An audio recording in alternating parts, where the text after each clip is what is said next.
Hi guys, my name is Anuj Jindal. आज हम लोग बात करेंगे म्यूचुअल फंड के बारे में। So the two questions that I am going to answer today is what are mutual funds and if you are planning on investing in mutual funds, so how to choose between different mutual funds that are lined up in front of you. पिछले 5 से 10 सालों में mutual fund सही है campaign has made mutual funds very popular. तो एक example के through समझ लेते हैं कि म्यूचुअल फंड एग्जैक्टली होते क्या हैं।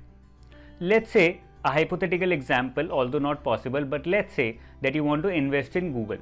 Google का एक शेयर $1500 का है. That means the Indian rupees value of one share of Google is rupees 1,20,000. Now it is not possible for an average human being or a middle class family to invest 1,20,000 to buy only one share of Google. तो हम क्या करें कि Google जैसी popular और अच्छी companies में invest कर सकें? Mutual fund is a popular answer. Let's say आपके पास 5,000 रुपये हैं हर महीने देने के लिए। आपके जैसे 1000 लोग और हैं जो एक म्यूचुअल फंड चूज करते हैं। That means this mutual fund house now has 50 lakh rupees. अब वो इन 50 लाख रुपए में से 1,20,000 या फिर उससे ज़्यादा very easily can be invested into companies like Google. इससे क्या होगा? आपके पास गूगल के एक शेयर का छोटा सा हिस्सा आ गया।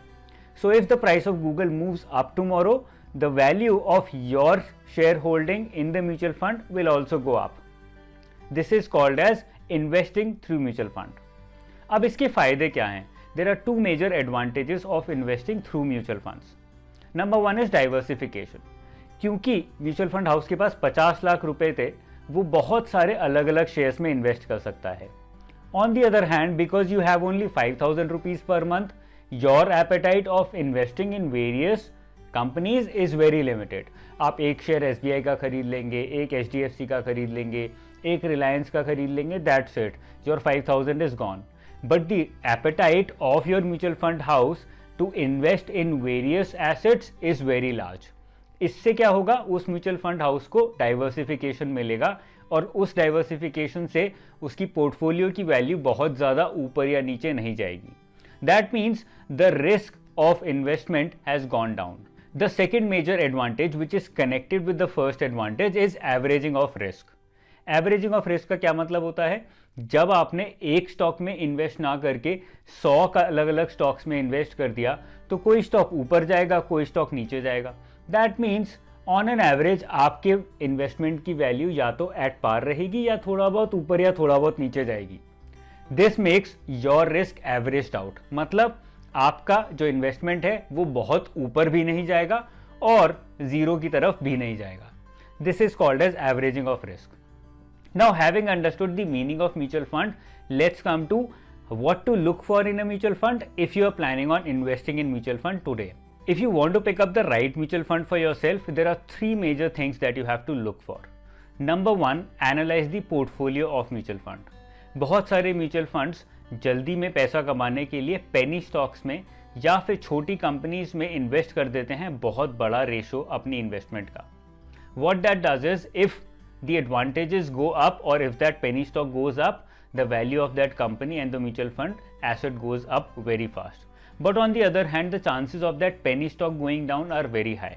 अगर वो एक जंक बॉन्ड या पेनी स्टॉक में इन्वेस्ट किया है और वो नीचे चला गया, तो आपकी इन्वेस्टमेंट आपके सामने सामने खत्म हो सकती है।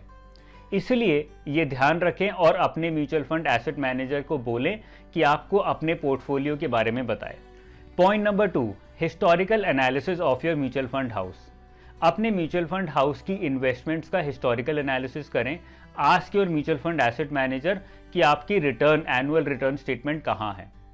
उस एनुअल रिटर्न स्टेटमेंट को लेमैन की तरह से पढ़ें और समझें कि हर साल कितना एप्रिसिएशन या कितना डेप्रिसिएशन हो रहा है उनकी इन्वेस्टमेंट्स पे।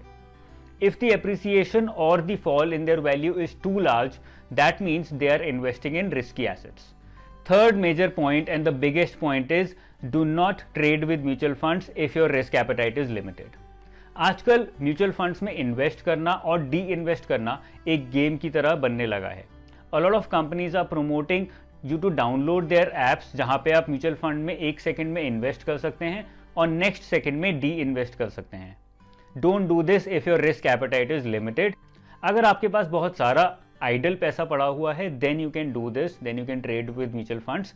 But if it is your primary source of income and investment, तो ऐसा ना करें. अपने म्यूचुअल फंड को लॉन्ग टर्म इन्वेस्टमेंट्स के लिए रखें, ना कि डे टू डे ट्रेडिंग के लिए. I'm very sure after this video you are very clear as to what are mutual funds all about, and if you want to invest in mutual funds, then what all points do you need to keep in mind. If you like this video, do not forget to subscribe to my channel and press that bell icon in order to get regular updates about my future videos. Have a nice day. Take care.